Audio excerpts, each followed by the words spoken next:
Hey, good morning, everybody, and welcome to the Noisy Basement Files. It is my multimedia podcast where every week we look back on TV, music, and movies we love from years past. My name is Nate. Thank you so much for joining me. This week we remember turn of the century MTV and talk Jackass, the series. We talk about the cast and some of my favorite stunts and why we should never do these things at home, but we did anyway. How's everybody doing? Early morning for me again. It is 4:43 right now. It was like 4:50 last time or something like that. But I got it down to about, so I got up at 4:25. I got it down to about 15 minutes. Just rushed down here. I got my coffee, got my water. I'm ready to go. Very tired this time though. I was okay last time, but now I'm really tired. Really, really tired. Let's see how long we can keep this show going. Sweet nectar.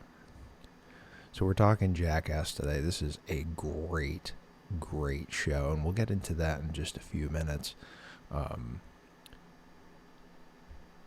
How's everyone doing? Is there anybody out there? Is anybody listening to this? I don't think I've had any listeners. I don't think I've had any viewers on YouTube. So we're 4 episodes in. File 4. Here we go.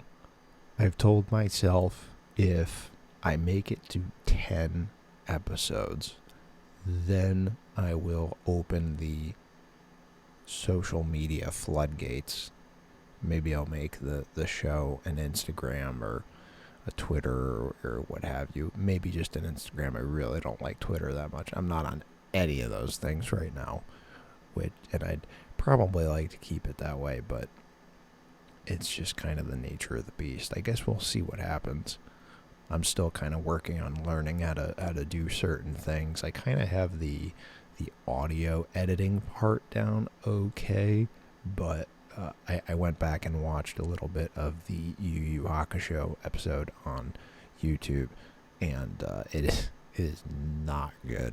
It is not good at all. If the show stays around long enough, it'll probably be something that I revisit, because it is just not good. I screwed up some syncing towards the end of the episode, and it's all choppy and it doesn't line up. But you know, what are we gonna do? This is not something I've really ever done before, and I'm going to keep it going as long as possible. And I'm having fun. That's the most important thing. Otherwise, I wouldn't be getting up at 4:25 in the morning to come down and do this. I would just be sleeping. And sleep is important. But doing things you enjoy is also important. And sometimes you have to sacrifice your private time or sleep time in order to do the things that you want to do. You have to make that decision. And that was the decision that I made. I made the decision not to sleep as much on today's Thursday. I think last week was Thursday also. So Thursday is going to be the day where I just don't sleep as much. Oh well. So let's talk some Jackass. We're going over the show, not the movies. Although I saw the first 3 movies, I have not seen Jackass Forever. Kinda regret it.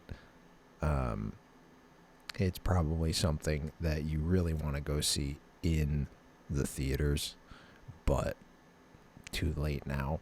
Saw the first 3 movies, thought they were great, but there's something about the show that captures this feeling in time that the movies didn't capture. I would say the first movie came closest, but the show is so raw and unfiltered. Obviously it's censored to a degree. There's naked guys running around doing dumb stuff.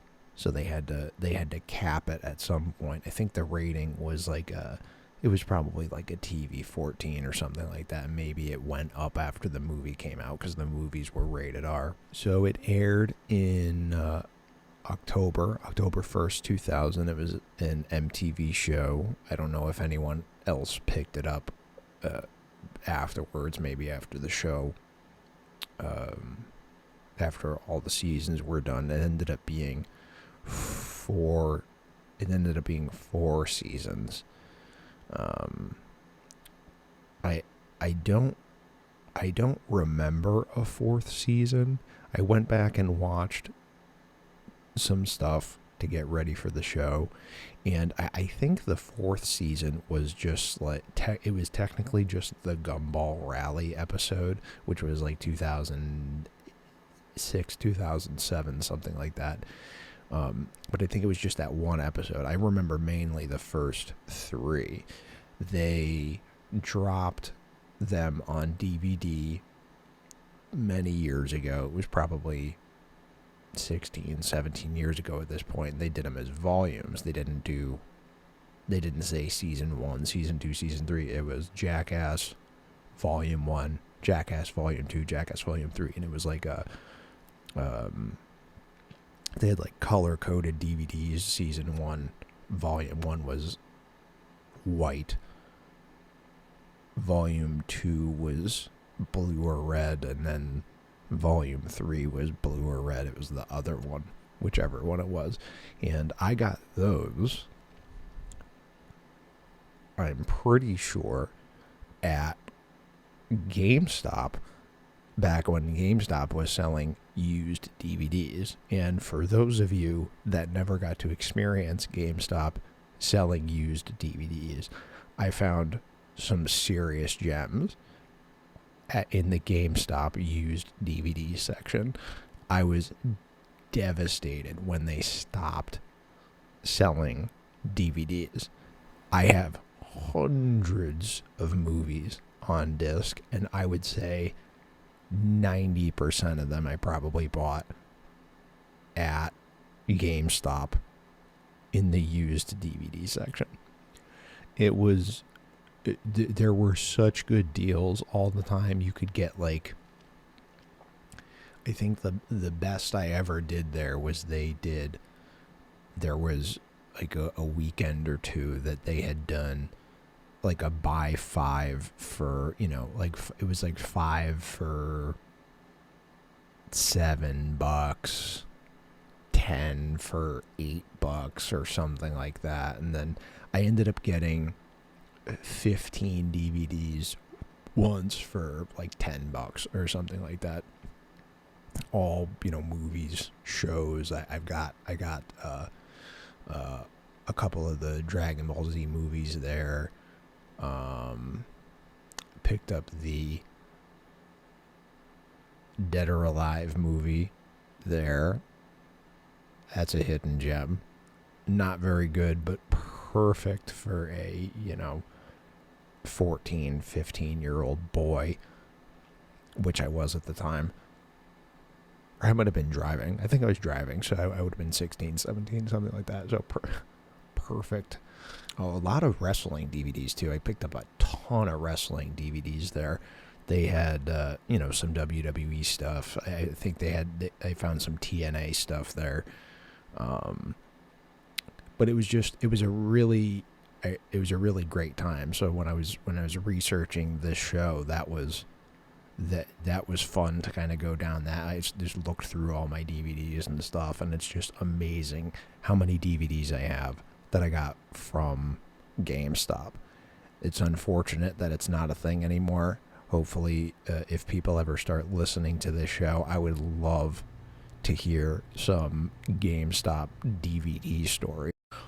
But I had the 3 seasons on DVD. I lent them out a couple of years ago, as people with DVDs do, to a friend of mine who wanted to watch them. So unfortunately, I didn't have those to review. I just kind of had whatever was on YouTube. I don't have Paramount. The show is on Paramount. I believe all the movies are on Paramount. So I kind of I was at the mercy of the YouTube copyright laws, and I watched what I could. There was a couple of episodes. I watched the Ryan Dunn tribute documentary, which was not easy to watch, but there was some good stuff on there. And another quick thing. Sorry, we're jumping around here, but the other thing I wanted to talk about was borrowing and lending. Those days are going to be over soon, aren't they? Letting people borrow your movies, your games, and borrowing other people's movies and games. That was so common growing up. I have so many games and movies that I borrowed and never gave back. And there's so many things that I lent out that I've never gotten back. It's like there's no borrowing anymore. Everything's digital. You can't be like, hey dude, I got, I watched the new I don't know, insert movie here. What's a big movie right now? Top Gun. I don't know, is that on Disney? Or maybe it's on Apple. I think it might be on Apple. It's like, oh yeah, you got to check it out. And it's like, oh, can I borrow it? Well, no, not really. It's on Apple TV. Well, I don't have Apple TV. It's like, oh, okay. And then you go on with your day. Whereas before, it's like, dude, check this out. Here's my DVD. You should watch this. It's awesome. I watched it 100 times. It's got scratches and stuff on it, so it might not even work. So there's good things and there's bad things, but those days are kind of over of letting people borrow stuff or borrowing stuff from your friends. There's no more borrowing. And I don't really know what that means. I don't know if it's a good thing or a bad thing. It's kind of like the whole CD thing in general. People don't want to let go. I don't want to let go. I still have all my CDs. I have all my DVDs. For a long time, I had a bunch of tapes. And at the time, you're like, dude, I don't want to get rid of my tapes. What am I supposed to do with them? And eventually, it just phases itself out. And you don't think it's ever going to happen at the time. You're like, I'll never get rid of my videotapes. And then you look at your wall of video. I had so many VHS tapes. So many. And it just goes away. But I guarantee you, I had stuff on tape that you can't access anywhere.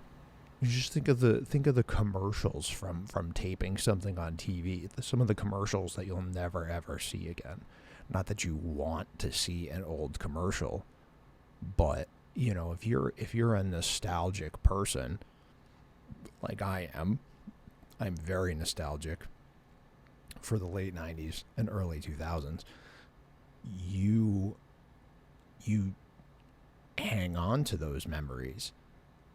You can pop in an old, you taped Monday Night Raw from 2003, and you see an ad for,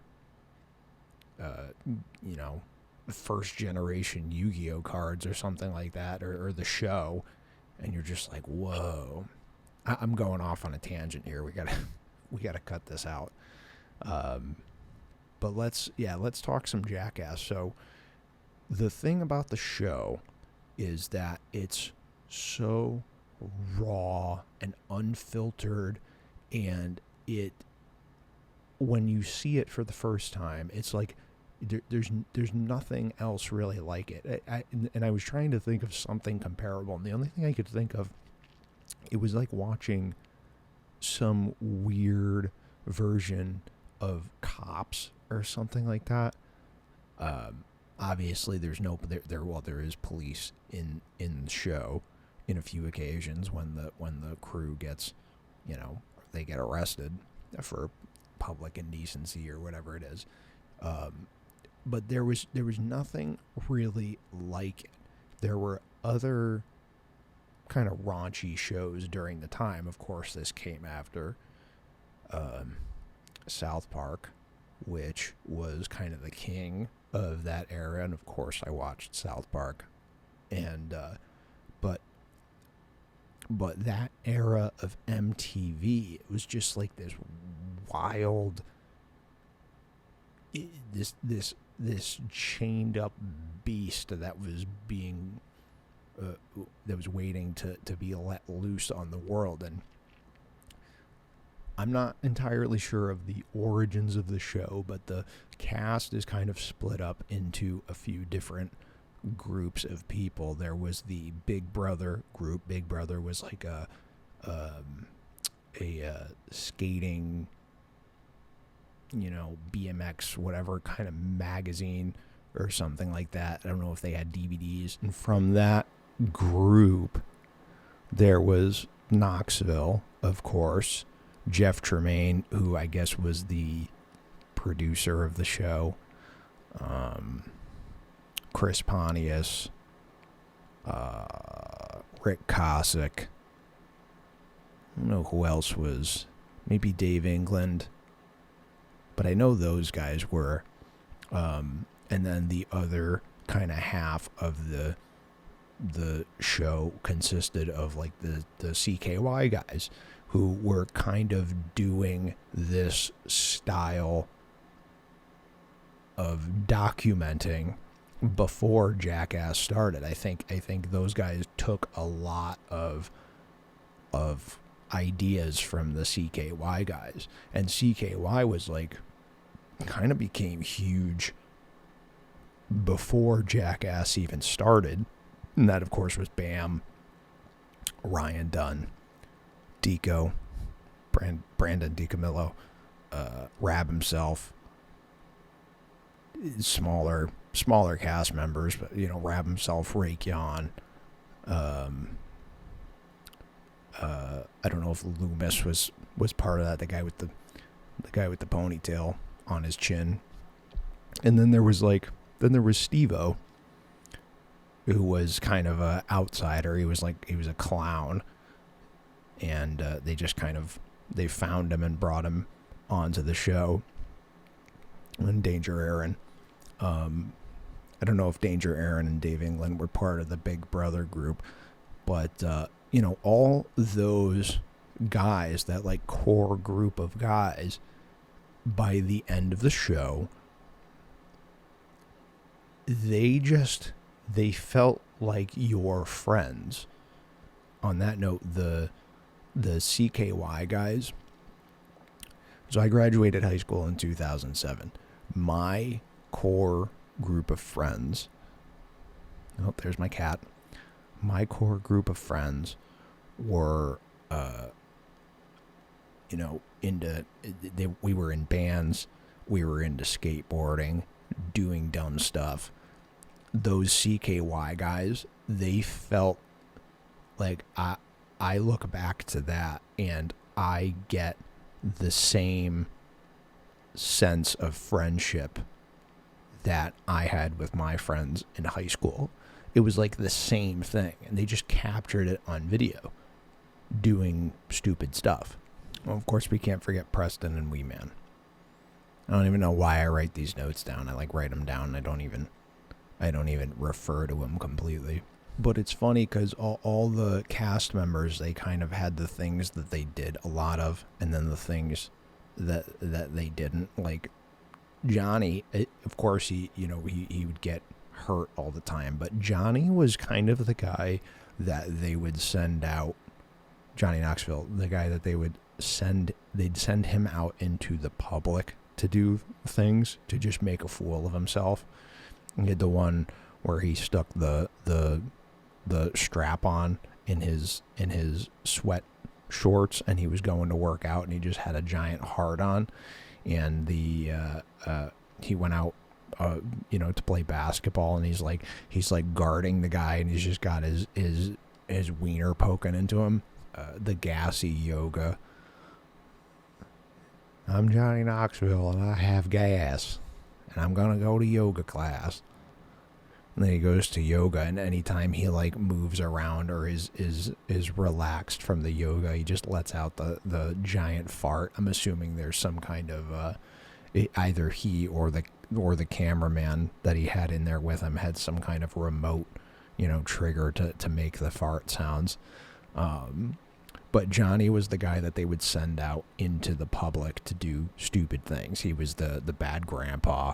I don't know if that showed up until the movie or not. Not the Bad Grandpa movie, the first Jackass where he played the old man. There was a bunch of guys that like really a lot of what they did was they just got hurt. Dunn would get hurt. Dave England would get hurt. Danger Aaron, of course, would get hurt.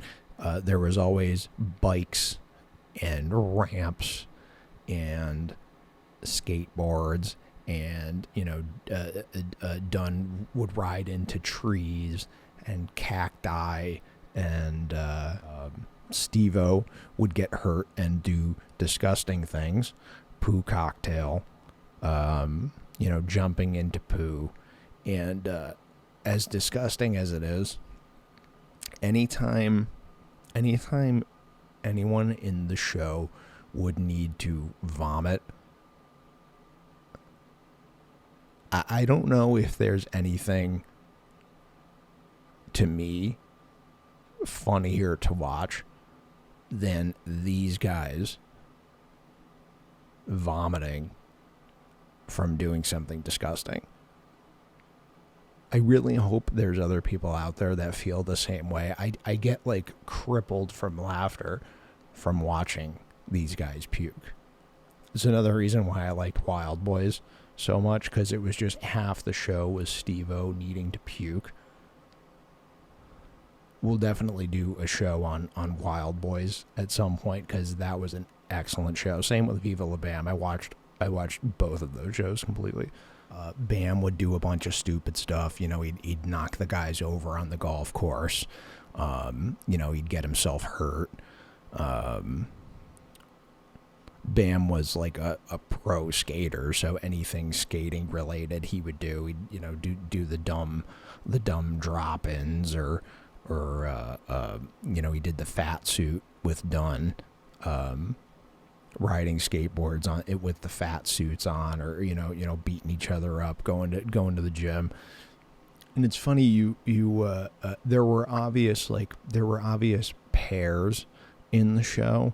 I don't know if they intended to make it that way, but Dunn and Bam, obviously they were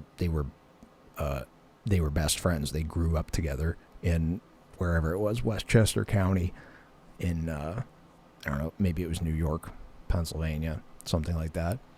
I always put Dave England and Danger Aaron together. I would always put Steve-O and Pontius together. Obviously, they went on to make their own show. Knoxville and Tremaine. He was like the producer of the show, or the director of the show, or whatever, so he wouldn't do as much stuff, but he was involved sometimes. And then, of course, Preston and Wee Man, because that dichotomy right there, that might have been the best pairing in the show. They had some of the funniest skits to watch, because Preston is this big guy, and Wee Man is a little person, and watching them in public doing stuff, and not even watching them, but watching the reaction of people, watching Preston and Wee Man in public. There's when they're chasing each other in their underwear, Preston is chasing Wee Man, and Wee Man's just smiling. There was the, I don't remember what they called it, the poo switcheroo, or the porta potty switcheroo, or something like that, where there were people sitting on the bench, and Preston was like holding his stomach like he had to go to the bathroom really bad. He's like, oh God, yeah, there's people sitting on the bench, and there's a porta potty right next to the bench. Preston goes into the porta potty, and it just makes all these disgusting pooping noises, and he comes out, and Wee Man comes out. So Preston goes in, lets all of his waste out, and then Wee Man comes out, and the look on people's faces, it's like they wanna. It's funny because they don't immediately go to them being pranked. They think what just happened was real. And, there's the one where the lady is screaming afterwards, and that's just that. Whoever came up with that, that's absolutely genius. That's just genius scenario writing. Is there anything funnier than that? Big guy goes in, small guy comes out, as if his entire body was just filled with poo. Yeah, let's talk about some of the other skits here. So I did put down some of my favorite skits. When I went back and watched some of this, it's amazing how much stuff I remembered. There's just so many memorable skits, but also how much stuff I forgot. When I went back and watched some of it, I forgot a bunch of it. I forgot a bunch of stuff happened. There's the vomlet, which is one of the more disgusting stunts in the show.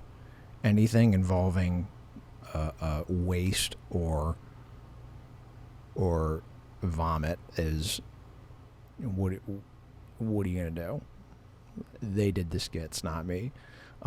But again, I don't know if there was anything funnier than watching the vomit. And there's actually two versions of it, because there was the one that made it into the show, and then there's another version of it that you can actually watch on YouTube, where they're all kind of like in a room. The one that made it into the show is the one where they're like in somebody's backyard, and Knoxville's got like a hazardous waste suit on, and he's just like, he's keeling over. He can't even handle it. And Dave's deadpan delivery of the whole thing, he doesn't break once. He's got like snot coming down his face. There's like, there's like puke down his chin and stuff like that.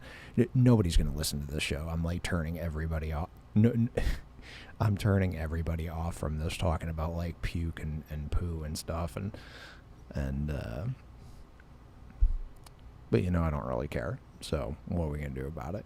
Highlight, which I'd never heard of before watching this show. It's like a sport where you have this throwing device where you throw. It's like a curved kind of cup, and you can throw balls with it. And they were putting oranges in the Highlight cup and throwing them at Knoxville and Steve-O and knocking them down. And the marks they had on them were almost like something you'd get from getting shot with a paintball. It was gnarly. These oranges would just explode on impact. They knocked Steve-O down. They're all like screaming in pain and stuff. The Snake River jump, which was done, and this was a classic Jackass stunt. Bike, ramp, and something to jump over. In this case, it was the Snake River in wherever it was. That's just what they called it. And I don't think he made it across once. He made it maybe halfway or something like that. And then he's all smelly, and it's just something about watching people fall down. It's like watching people puke and watching people fall down. Hey, it's not me. It's not my fault. It's funny. It's just funny. I fall down. People laugh at me. I don't take it personally. The loop, another classic stunt. This one was cool because like it brought everybody together. Like everybody on the show was there. They go to this like pond, which seems to be like a reoccurring. It seems to be like a reoccurring area. I feel like they used this terrain in several different stunts throughout the show, but it's this big wooden loop that they made, and everybody is there. Tony Hawk is there. I think Matt Hoffman is there, and it's just like this. It's so extravagant.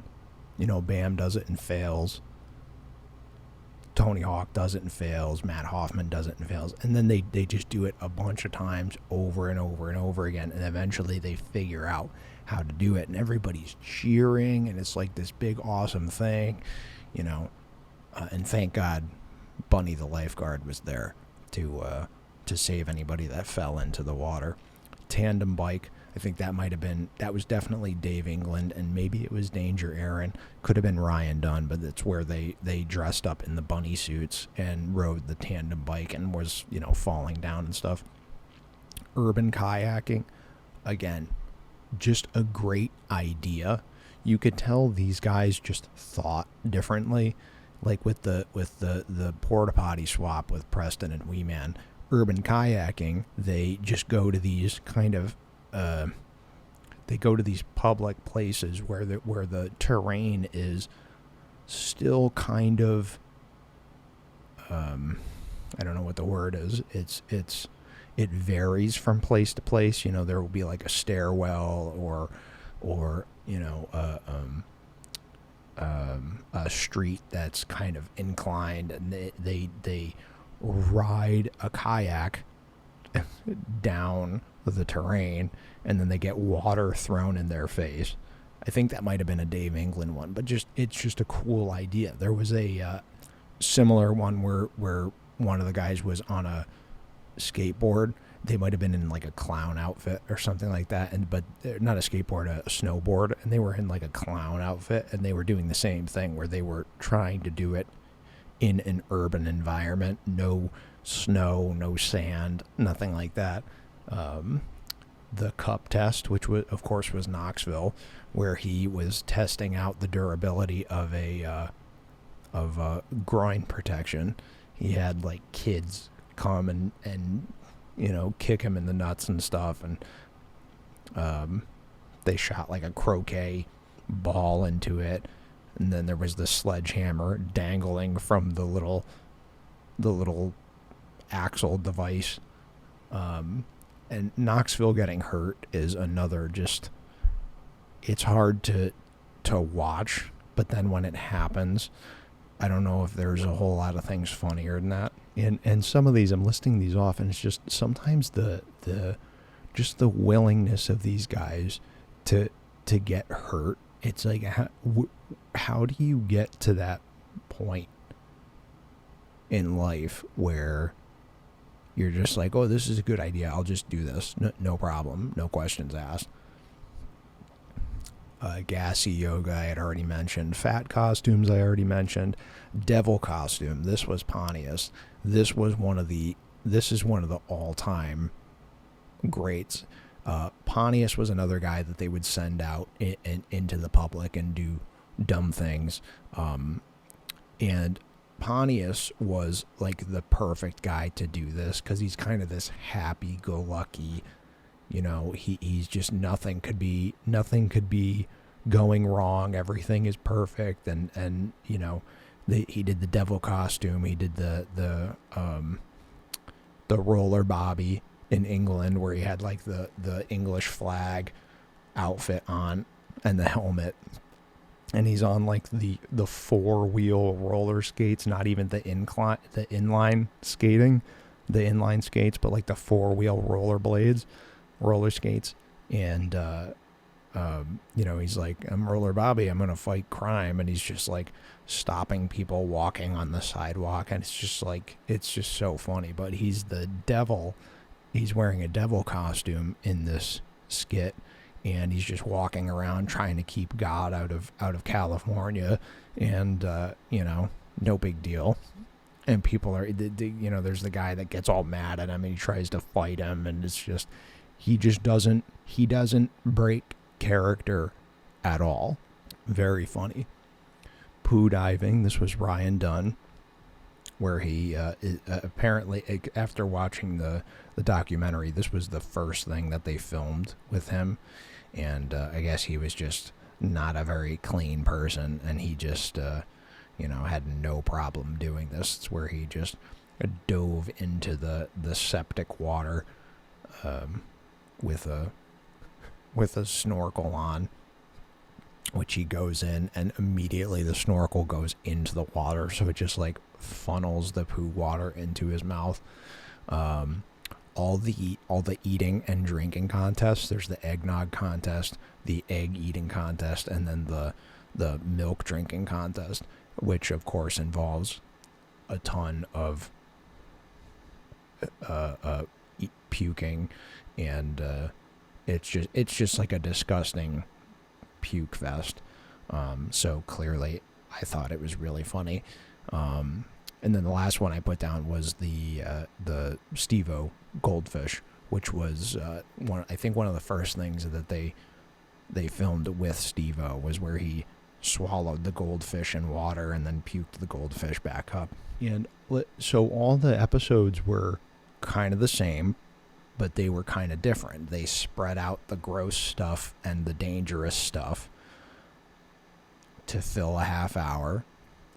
And there was bike jumps and skateboard jumps. There was tubing. There was the surfboard on the snow. That was Danger Aaron.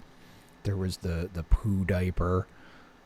And there was the one where Deco was dressed up as the Hunchback, where he's like eating a dead bird in front of people. And the show just they weren't. It was a bunch of people that were together that none of them were afraid to do anything.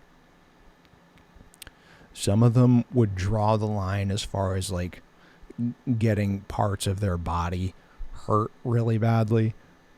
Like they weren't afraid to make fools of themselves. For the most part, they weren't afraid to hurt themselves, and I'm sure a bunch of them got hurt very, very badly. The show captured a time and place in culture where everything was this wild, unadulterated, free, I don't know what word I'm looking for, but everything just felt raw and real. And it's amazing how big the show got. Even after all this time, it only ended up running for 3 seasons or 4 seasons. I only really, it feels like it was really only 3, because I think the 4th season was just that one episode. But it's like it went by so quickly, but it had such a lasting impact. It spawned the 4 movies, and then the in-between movies, the 1.5, 2.5, whatever. All the shows. There was Viva La Bam, Wild Boys, what was it? Nitro Circus was one. There was the Rob Dyrdek show. I'm not sure exactly what else there was, but it spawned all these other kind of similar things that didn't quite capture the essence of the original show. I do like Viva La Bam and Wild Boys. They feel like different shows. You look back at some of the footage, and like the camera's kind of grainy, the sound quality's not 100%, but that's part of it. If it was polished, it wouldn't be the same thing, which is why I don't think some of the later movies, at least, are as good as the show, because it's not supposed to be like that. It's not supposed to be this polished thing. It's supposed to be raw and unfiltered. But I don't think anything like it is ever going to happen again. Maybe 100 years from now, when everything is forgotten and all people on the show aren't alive anymore, and I'm not alive anymore, and it just kind of goes in cycles. But I had a good time talking about this today because I like looking back to a time where everything seemed so, for as ridiculous as a show as it was, everything just seemed to make sense at the time. And it was just like, this is perfect. This is like perfect programming. It's like watching America's Funniest Home Videos for adults or something like that. So I'm going to send you guys off with a little bit of music that they would have played on the show. We're going to do some CKY here. And I want to thank everybody for joining me on File 4 of Noisy Basement Files. We'll be back next week, probably with a movie.